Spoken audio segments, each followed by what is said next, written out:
바울의 간증이라는 제목으로 말씀 전할 때에 많은 은혜 받으시기 바랍니다.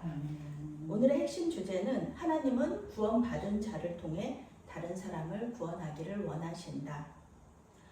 사도 바울은 예루살렘에서 체포된 후에요, 로마로 가기까지 총 5번의 변론을 하게 됩니다.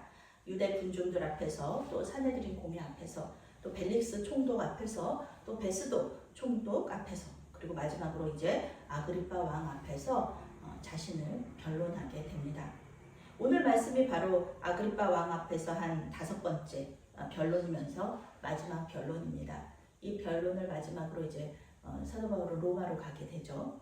재판이 아니라 가이사랴의 상류층을 대상으로 한 청문회 형식이었기 때문에 바울은 아주 자기가 배운 거를 여기다가 자기가 겪은 일들을 아주 다 얘기하게 되는 거죠.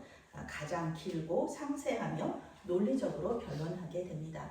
우리도 그렇잖아요. 저도 이제 영아부부터 이제 청년부까지 또 장년부까지 이렇게 사역을 해봤는데, 영아부 어린이들한테 이렇게 전할 때에는 쉬운 말로 해야 되고요, 시청각 교재를 많이 사용해야 됩니다. 그런데 청년부나 장년부에 대해서 얘기를 할 때는 어떨 때는 또 인문학적인 요소도 얘기하고 또 신비로운 체험을 했던 그런 얘기들도 하면서 얘기를 할 수 있죠. 전할 수 있죠. 복음을 전할 수 있죠. 왜냐하면 그들이 다 알아듣고 이해할 수 있기 때문에 그렇게 또 전할 수 있습니다. 여기서도 마찬가지입니다. 사도 바울은 아그리빠 왕의 호의를 기대하는 인사말로 변론을 시작합니다. 아그리빠 왕은 말 그대로 왕이죠. 그리고 성전 금고를 관리하고 대제사장을 임명하는 권한을 가질 정도로 유대의 관습과 정세에 아주 밝은 사람이었습니다. 그 전까지 로마의 이 사도 바울이 로마의 총독에게 계속 전했는데, 이제는 유대인의 왕에게 또 전하고 있죠. 로마 총독이 종교적인 문제에 대해서 상담을 할 정도로 아그리빠 왕은 유대교에 대해서 아주 잘 알고 있었습니다. 사도 바울은 자신의 유대적 배경에 대해서 설명합니다. 아그리빠 왕하고 이전에 만났다는 얘기는 없어요. 그런데 이제 유대적 배경, 자기도 유대적 배경 가지고 있는 거잖아요. 사도 바울은 유대인 중에 유대인이잖아요. 길리기아 다소의 유대인 공동체에서 태어나서 예루살렘의 바리새파 공동체에서 교육을 받았습니다. 바리새파는 매우 엄격하게 율법을 지키는 것으로 유명한 사람들이에요. 바울은 가말리엘 문화에서 율법을 공부하면서 율법을 철저하게 지키면서 청년 시절을 보냈습니다. 얼마나 열심히 열정적으로 또 우리 하나님을 믿었는지 몰라요. 율법 지키면은 구원받는다. 이게 또 유대교의 또 그런 구원관이니까 율법을 열심히 지켰습니다. 그것을 율법을 지킴으로써 하나님을 사랑한다는 것을 자기 스스로에게도 증명해 보인 거죠. 사실 사도 바울은 자신을 고소한 유대인들과 같은 하나님을 믿었습니다. 또 그들과 같이 하나님의 약속을 기다렸습니다. 부활의 소망과 메시아에 대한 약속, 이것을 자기도 믿고 있었어요. 구약 성경에서 계속해서 말하는 것이 모두 이 유대인들이 가지고 있는 소망이잖아요. 메시아를 대망하는 것. 그럼에도 불구하고 이 사도 바울이 고소를 당했다는 거죠. 그 종교 지도자들로부터 고소를 당했는데 자기도 그 종교 지도자들과 똑같은 그런 하나님을 믿고 있다는 거죠. 하나님께서 예수님을 통해서 그 약속을 이루셨다는 것, 그게 다른 거죠. 유대교와 기독교가 다른 큰 차이점 중에 하나가 바로 예수 그리스도 기독관입니다. 기독론입니다. 유대교는 아직도 메시아 기다리고 있는 거고요. 그리고 우리 기독교는 예수님께서 그 메시아다라고 믿고 있는 것이죠. 유대인들은 믿지 않았기 때문에 사도 바울 죽이려고 하는 거고요. 유대인들도 물론 부활을 믿었어요. 그런데 관념적인 부활이고요. 나중에 죽으면은 다 사는 거지 이렇게 생각하지만 실제적인 부활은 믿지 않았습니다. 구약 성경에 보면은 그래서 다 이제 죽는다로 끝나는데 거의 잔다라고 얘기를 하죠. 잠을 잔다. 그걸 죽음으로 얘기하고 있어요. 바울은 부활하신 예수님을 만나기 전에 자신이 어떤 모습이었는지를 얘기하고 있어요. 자신은 자신을 고소한 그 유대인들과 같은 사람이었습니다. 예수를 대적하여서 믿는 자들을 옥에 가두고 죽이는데 찬성표를 또 던지고 강제로 예수님을 모독하는 말을 하게 하고 공개적으로 신앙을 고백하게 함으로써 이 신성 모독의 죄를 덮어 씌우는 이런 아주 악한 사람이 바로 사도 바울이었습니다. 그래서 다메섹에 있는 교인들이 사도 바울이 왔다고 하니까 사도 바울이 이렇게 예수님을 만났다고 하니까 처음에 막 다 거절하잖아요. 그 사람 너무 무서운 사람이라고 싫어하잖아요. 그럴 정도로 이 사도 바울이 아주 악한 사람이었습니다. 11절에 형벌하다라는 단어가 있는데요. 이거는 명예를 지키기 위해 복수하다라는 뜻을 가지고 있습니다. 믿는 자들이 하나님과 유대교의 명예를 훼손했다고 생각하는 거예요. 사도 바울은. 그래서 매우 분노했습니다. 하나님, 내가 사랑하는 하나님한테 이렇게 하다니 막 그러면서 자기가 믿는 그 하나님이 그 모독당한다고 생각하는 거예요. 그래서 믿는 자들을 박해하고 또 그 박해하는 것이 하나님을 위한 행동이라고 생각했기 때문에 그 많은 일들, 그 악한 일들을 했던 것이죠. 하나님과 상관없이 자기 혼자 그렇게 생각해서 그 믿는 자들을 그렇게 박해하고 괴롭힌 겁니다. 그러다가 이 사도 바울이 예수님을 만나게 되는 거예요. 그 얘기를 아그리파 왕에게 지금 쭉 하고 있는 것이죠. 사도 바울은 자신의 다메섹 회심 사건을 설명합니다. 그 사도행전에는 다메섹 회심에 대해서 여러 번 나와요. 9장에서도 나오고 22장에서도 나옵니다. 벌써 세 번째 간증이에요. 약간의 차이는 있습니다. 여기서는 아나니아에 대한 이야기, 그리고 자기 눈이 멀었다는 이야기 하지 않아요. 구약의 선지자가 소명을 받은 것처럼 이 사도 바울도 선지자의 소명을 받았다는 것에 더 집중하고 거기에 더 초점을 맞추고 강조하기 위해서 다른 얘기는 또 뺍니다. 자기는 사도로서 위임을 받았다. 하나님을 만나서, 우리 예수님을 만나서, 부활하신 예수님을 만나서 사도로 위임을 받았다. 선지자로 세움을 받았다. 이런 얘기를 하고 있어요. 그런데 여기 새로 나온 이야기가 있죠. 가시채를 뒷발질하기가 내게 고생이니라. 우리 예수님께서 그렇게 말씀하셨어요. 원수 같은 사도 바울에게 걱정해 주시는 거예요. 예수님을 믿지 않고 믿는 자들을 핍박하는 거. 이것은 마치 소가 가시 박힌 그 막대기를 뒷발질하는 것과 같다라는 거예요. 가시 박힌 그 막대기를 뒷발질하면은 어떻게 됩니까? 그 막대기가 부서지나요? 아니죠. 되게 강하게 만들었기 때문에 소 발만 아픈 거예요. 농부가 소를 볼 때 가시 박힌 막대기를 사용하는데 농부에게 반항하면서 뒷발로 이렇게 막대기를 치면은 자기 발만 아프다라는 뜻이죠. 하나님을 대적하는 행동은 굉장히 어리석은 겁니다. 그리고 무모하다. 왜냐하면 누구도 하나님의 뜻에 저항할 수 없잖아요. 굉장히 돌아가는 것 같아도 나중에 이렇게 돌아보면 하나님의 뜻은 다 이루어져 있습니다. 그런 걸 보면은 역시 하나님은 하나님이시구나. 하나님은 자기 뜻을 이렇게 이루어 가시는구나. 우리가 이렇게 고백을 하지 않습니까? 사도 바울은 부활하신 예수님을 만나서 그분의 말씀을 듣고 자신이 속담 속에 그 소와 똑같구나. 내가 그 소였구나. 라는 것을 깨닫게 되는 거예요. 하나님을 위한다고 한 열심. 정말 그 열정, 그 진심이었거든요. 그런데 그 진심이 결국은 하나님을 박해하는 거였고요. 자기 자신을 괴롭힌 결과였구나. 이렇게 생각하는 거예요. 그렇게 이제 자기가 깨닫게 됐다는 거죠. 부활하신 예수님은 바울에게 벌을 주신 것이 아니라 유대인과 이방인들에게서 보호해 주실 것이다. 이렇게 약속하십니다. 내가 내게 나타난 것은 곧 내가 나를 본 일과 장차 내가 내게 나타날 일을 너로 종과 증인을 삼으려 합니다.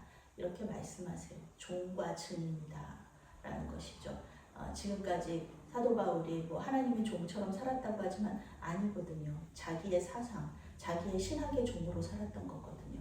아니죠. 이제부터는 하나님의 종으로 살게 되는 거예요. 예수님 복음의 증인으로 살게 되는 거예요. 그렇게 바뀌는 것이죠. 예수님을 보는 것, 또 예수님께 증인으로서의 사명을 받는 것, 이 모든 것들이 사도로 부름받은 증거라는 겁니다. 예수님은 유대인과 이방인을 구원하시기 위해서 결국은 사도 바울을 부르시게 됩니다. 영어 성경은 18절을 이렇게 번역합니다. 너는 그들의 눈을 뜨게 해서 어둠에서 빛으로 돌아서게 하고 사단의 세력에서 하나님께로 돌아서게 해라. 그러면 그들의 죄는 용서를 받을 것이고 나를 믿는 믿음으로 하나님의 거룩한 백성이 될 것이다. 아멘. 네, 바울이 받은 사도로서의 부르심이 바로 이겁니다. 유대인과 이방인을 모두 회개하게 하는 거예요. 그래서 주님께로 인도하는 거. 그거 하나님께서 이렇게 시키시려고 사도 바울, 이 죄인 악한 사도 바울을 부르셨다는 겁니다. 이방인과 또 유대인이 하나님께로 돌아오는 것은 하나님의 오랜 소망이잖아요. 하나님의 오랜 비전입니다. 구약시대로부터 계속해서 지금까지 이어져 오고 있는 하나님의 소원이시죠. 오늘 하나님께서는 사도 바울에게 말씀하십니다. 유대인과 이방인들로부터 보호해 줄 터이니 너는 가서 복음을 전해서 그들을 구원에 이르게 해라. 이렇게 말씀하고 계세요. 하나님께서 우리에게 복을 주시는 이유가 뭡니까? 우리 이 땅에서 잘 먹고 잘 살라고 복 주시는 걸까요? 물론 우리가 이 땅에서 또 행복하게 잘 살아야죠. 그래서 하나님께서도 우리에게 복을 주시죠. 그런데 이제 그것만은 아니라는 것을 오늘 성경에서 얘기하는 겁니다. 우리에게 주신 그 복을 가지고 다른 사람들에게 복음을 전하고 또 다른 사람들을 구원에 이르게 하라. 이렇게 말씀하시는 거예요. 그런데 우리는 때때로 우리의 삶이 너무 분주한 나머지 눈앞에 있는 게 너무 바쁘잖아요. 해 나가야 되지. 되는 일들이 너무 많잖아요. 그러니까 하나님께 받은 소명을 잃어버리는 거예요. 하나님께서 나에게 왜 건강 주셨는지, 하나님께서 나에게 왜 물질 주셨는지, 하나님께서 나에게 왜 이런 시간들을 주셨는지 잊어버리고 그 모든 것들을 하나님께서 주신 그 자원들을 나 자신의 열정, 열망, 나 자신의 소원을 이루는데 아주 그냥 몰입해 올인 해버리는 거죠. 지금 당장 눈앞에 있는 문제들에게 너무 집중하는 거예요. 왜냐하면 해결해야 되니까. 그런데 그것에 너무 집중한 나머지 하나님의 더 큰 그림을 보지 못할 때가 많은 것입니다. 주님의 관심은 영혼 구원입니다. 우리는 지금 어떤 것에 관심을 쏟고 있을까요? 우리는 우리 자신과 우리의 삶을 성찰해 볼 필요가 있습니다. 이렇게 목사님들과 교제를 나눌 시간이 있었는데요. 청년 시절부터 시작해서 전도사 시절부터 부목사, 또 담임 목사의 이 삶을 다 같이 살아왔잖아요. 그런데 우리가 항상 하는 얘기가 그거예요. 이 젊었을 때, 청년 시절에 젊은 전도사도 부목사였을 때는 하나님과 상관없이 열심을 내서 교회 일을 했다는 거예요. 그것이 그 하나님과 상관이 있었을까? 그거에 대해서는 저희가 하나님을 향한 열정으로 했는데 그랬는데 그것이 그렇게 의미 있고 가치가 있을까 생각하면은 우리가 그것에 대해서 네 그렇게 됐습니다, 그렇게 했습니다라고 확실하게 얘기하기가 참 어렵다는 것이죠. 왜냐하면은 그때는 우리가 인정받고 싶은 욕구가 너무 컸고요, 성취 욕구가 너무 커서 하나님의 일을 한다, 하나님의 종으로서 산다, 이렇게 얘기할 수 있는 그렇지가 못했다. 솔직하게 우리 목사님들이 서로 고백하는 거거든요. 하나님과 상관없이 열심을 냈을 때가 있었다라는 것입니다.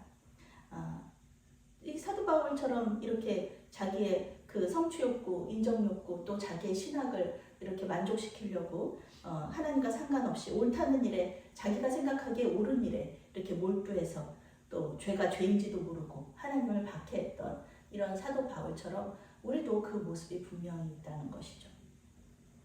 일 중심적으로 살면서 사람이 어떻게 되든지는 상관없고 사람이 상처받든 어떻든 상관없이 그냥 달려나갔던 때가 있었다는 것입니다. 우리는 물론 하나님의 일을 하면서 다른 사람을 박해하지 않았다고 얘기할 수 있어요. 내가 뭐 하나님 일 하는데 다른 사람 상처 준 적이 언제 있어? 나는 그냥 하나님 일 했을 뿐인데, 교회에서 말씀하시는 것에 순종했을 뿐인데, 이렇게 얘기할 수도 있어요. 다른 사람이 우리를 보면서 힘들어하는 거? 그래, 그거는 그 사람들 문제지. 내가 뭐 그 사람들 신경까지 써야 돼? 나는 교회 안에서 나에게 맡은 일에, 내가 나에게 맡은 일에 이렇게 충성했을 뿐인데, 이렇게 이야기할 수 있어요. 그 사람들이 마음 아파하고 시기하고 질투하는 것까지 우리가 책임져야 되냐? 이렇게 말할 수 있습니다. 그런데요, 하나님과 상관없이 열심을 내서 사역을 했던 이 목사님들이요, 동일하게 고백하는 것이 있어요. 그 모든 것이 그저 헛되고 의미가 없었다라는 것이죠. 작은 것이라도 주님께서 맡겨주신 일이라면은 기쁨과 감사함으로 감당하는 것, 그것이 의미가 있었다는 것이에요. 우리가 열심으로 열정으로 했던 것이 아니라 다른 사람은 쳐다도 안 보고 그냥 막 달려나가는 것보다는 작은 일이라도 하나님께서 불러주시고 맡겨주신 일을 충성스럽게 해냈을 때 그것이 열매가 있든 없든 상관없이 그저 사람 사랑하고 기도하고 이런 모든 일들이 의미가 있었다 이렇게 고백하는 것이죠. 오늘 사도 바울도 그렇잖아요. 오늘 사도 바울도 자기가 열심으로 사람 잡으러 다니고 그랬다는 거 그런 거는 다 헛된 일이었다고 얘기하잖아요. 아그리빠 왕이 회개하지 않을지라도 아그리빠 왕은 회개하지 않거든요. 그런데 그럴지라도 하나님께서 만들어주신 상황이잖아요. 그러니까 그 안에서 간증하며 주님께 순종할 때 이 역사가 일어난다는 것을 사도 바울은 알고 있었습니다. 아그리빠 왕은 회개하지 않았지만요. 2000년이 지나는 동안 사도 바울의 간증, 오늘 사도신경에 그 사도행전에 나오는 이 사도 바울의 간증은 계속해서 전해지고 있어요. 2000년이 지나는 동안에 계속 전해져서 성경에 기록되었고요. 또 우리에게까지 전해졌습니다. 우리는 사도 바울의 간증을 들으면서 우리 자신을 돌아보고 도전을 받잖아요. 그리고 전도의 자리, 또 충성의 자리, 하나님께서 말씀하신 그 순종의 자리로 나아서는 것입니다. 잃어버린 영혼을 향한 하나님의 열심을 가지고 우리 자신이 믿는 하나님을 전하시기 바랍니다. 내가 믿는 하나님을 전하는 거예요. 다른 사람이 얘기하는 하나님이 아니라 내가 믿는 하나님, 또 내가 만난 하나님을 전하는 겁니다. 내가 만난 하나님을 전할 때 그것이 간증이 돼서 많은 사람들을 또 하나님께로 살아계신 하나님께로 인도하시는 또 저와 여러분이 되시기를 바라겠습니다. 아멘. 사랑의 하나님, 오늘 말씀을 통해 우리에게 말씀하여 주시니 감사합니다. 주님께서 우리에게 주신 복을 사용하여 복음을 전하고 영적인 소경들의 눈을 뜨게 해야 하는데 그렇게 못하였음을 고백하오니 용서하여 주시옵소서. 주님, 우리가 하나님을 알지 못하는 사람들에게 관심을 가지게 하여 주시옵소서. 우리 이웃의 영적인 필요를 채울 수 있도록 우리에게 능력을 더하여 주시고 우리의 기도가 필요한 사람들을 위해 기도할 수 있도록 영역을 더하여 주시옵소서. 예수 그리스도의 이름으로 감사하며 기도했사옵나이다. 아멘.